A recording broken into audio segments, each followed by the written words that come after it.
ओम साई राम। लक्ष्मी कुमारी पिलपा का चैनल में आपका स्वागत है। इस चैनल के माध्यम से हम श्री शिरडी साई बाबा का सत्संग कर रहे हैं। इस एपिसोड में हम अन्नदान के विषय में श्री साई सचरित के अध्याय 38 और 42 में श्री हेमंत पंत जी से बताई गई बाबा की संदेश की विस्तृत रूप से चर्चा करेंगे। अन्नदान यानी भोजन दान करने के कार्य को दर्शाता है।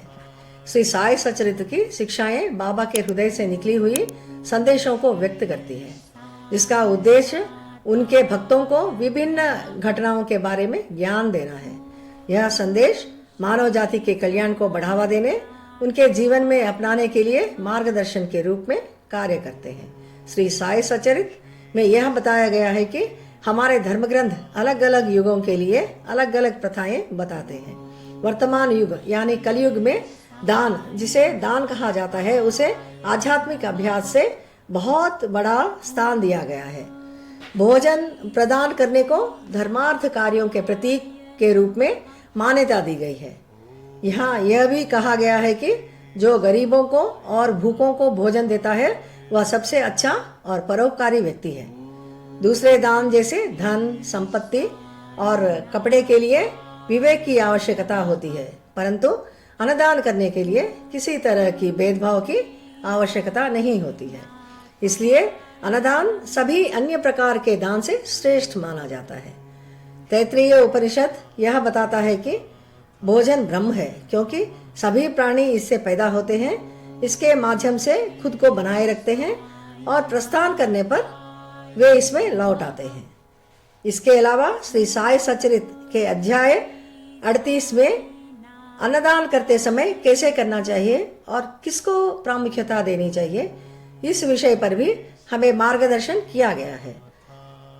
यह सलाह देता है कि जब कोई दोपहर के समय हमारे घर आता है तो उसकी तुरंत सेवा करनी चाहिए। यदि लंगड़े, अपांग, अंधे और रोगी व्यक्ति आते हैं तो उन्हें पहले खाना खिलाना चाहिए और उसके बाद ही सक्षम व्यक्तियों को और हमारे रिश्तेदारों को खाना खिलाना चाहिए।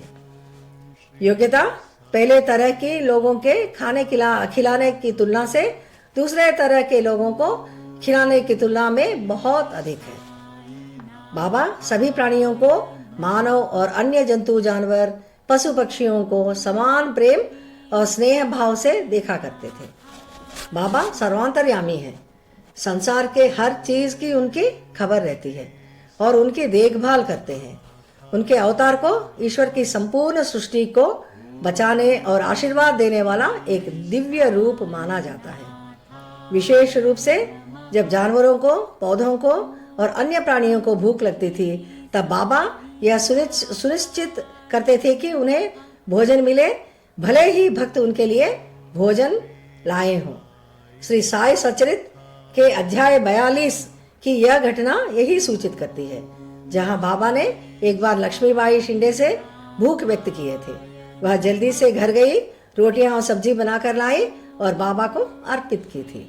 बाबा ऐसे करे थे कि वह रोटी और सब्जी खाने के बजाय उसे एक कुत्ते को दे दिए थे। हैरान और निराश होकर लक्ष्मीबाई ने बाबा से सवाल किया था कि उनके हार्दिक प्रयासों के बावजूद बाबा ने बिना खाए कुत्ते को क्यों खिलाए थे। बाबा ने शांतिपूर्वक उत्तर दिया कि कुत्ते की भूख को शांत करना अपनी भूख को संतुष्ट करने के बराबर है। बाबा ने यह बताया कि सभी प्राणियों की तरह कुत्ते के पास भी एक आत्मा होती है।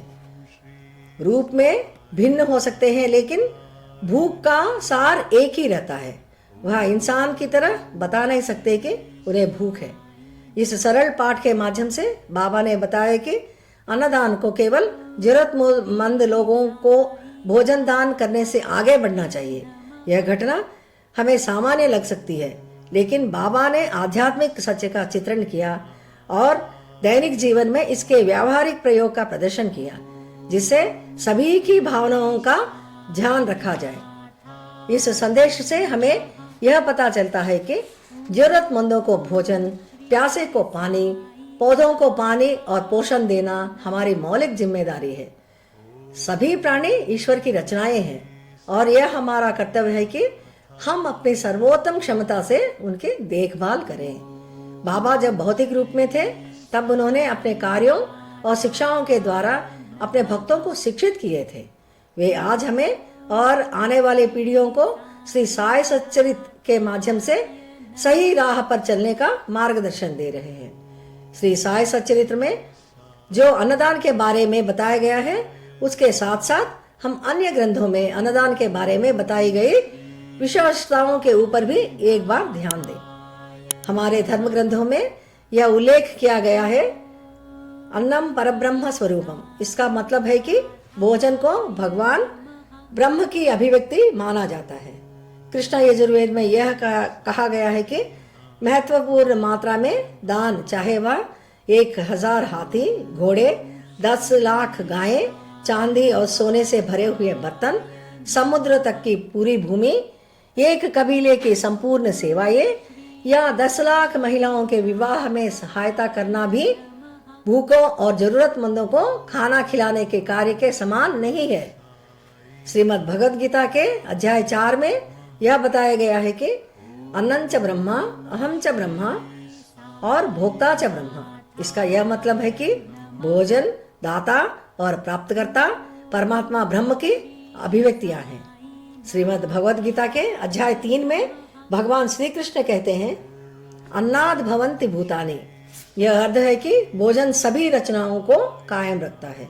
किसी व्यक्ति की भूख को संतुष्ट करने से न केवल इस दुनिया में बल्कि अगली दुनिया में भी अच्छे कर्मों की भाग्य प्राप्त होती है। कंची परमाचार्य वैभव नामक पुस्तक में से एक कहानी अन्नदान के महत्व के बारे में बताती है, जो महाभारत से कर्ण से संबंधित एक कहानी है।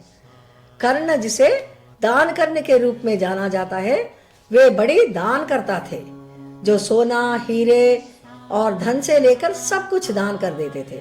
सिर्फ भोजन यानी अन्नदान के अलावा उन्होंने बहुत सब कुछ दान किए थे। उनके निधन के बाद जब वह स्वर्गलोक पहुंचे तो उन्हें बहुत भूख लगी थी। उन्हें अपने आप को जो कुछ वस्तुएं उन्होंने उदार पूर्वक दान किए थे उनसे घेरे हुए पाए गए थे, लेकिन भोजन वहां नहीं था। तब उन्हें यह बताया गया था कि कई दान करने के बावजूद उन्होंने अन्नदान को नजरअंदाज किया था।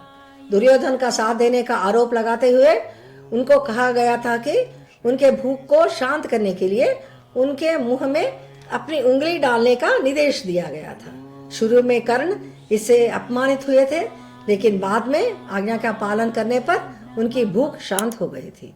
यह कहानी भी हमें सभी दानों में से अन्नदान को सर्वोत्तम दर्जा देने का महत्व बताती है। सभी दानों में से अन्नदान सरल और उत्तम है। जब भोजन की बात आती है तो व्यक्ति तृप्त और संतुष्ट होने पर संतोष व्यक्त करता है। यह संतुष्टि दान के अन्य दानों में उतनी स्पष्ट नहीं हो सकती है। अन्नदान के बाद गरीबों और भूखों के चेहरे पर संतुष्टि देखकर हमें बेहद खुशी मिलती है। ग्रंथों से हमें यह पता चलता है कि अन्नदान से हमें दैवीय आशीर्वाद मिलता है। यह पिछले कर्मों को कम करने के साधन के रूप में कार्य करता है, संतुष्टि की गहरी भावना प्रदान करता है। हमारे अन्नदान जिसने प्राप्त किए, उनके दिए गए आशीर्वाद हमारे जीवन में सकारात्मकता लाती है। इसके अलावा यह कार्य हमारे पूर्वजों को खुशी देता है और उन्हें मोक्ष प्राप्त करने में सहायता करता है। अन्नदान करने पर हमें जीवन के सभी पहलुओं में अत्यधिक लाभ मिलता है। आइए अन्नदान के इस महत्व को समझें, बाबा के बताए गए मार्ग पर चलें और उनका आशीर्वाद प्राप्त करें। मैं बाबा से प्रार्थना करती हूँ कि हम सब के ऊपर बाबा की कृपा बनाई रहे। अगले एपिसोड में फिर मिलेंगे। ओम साई राम।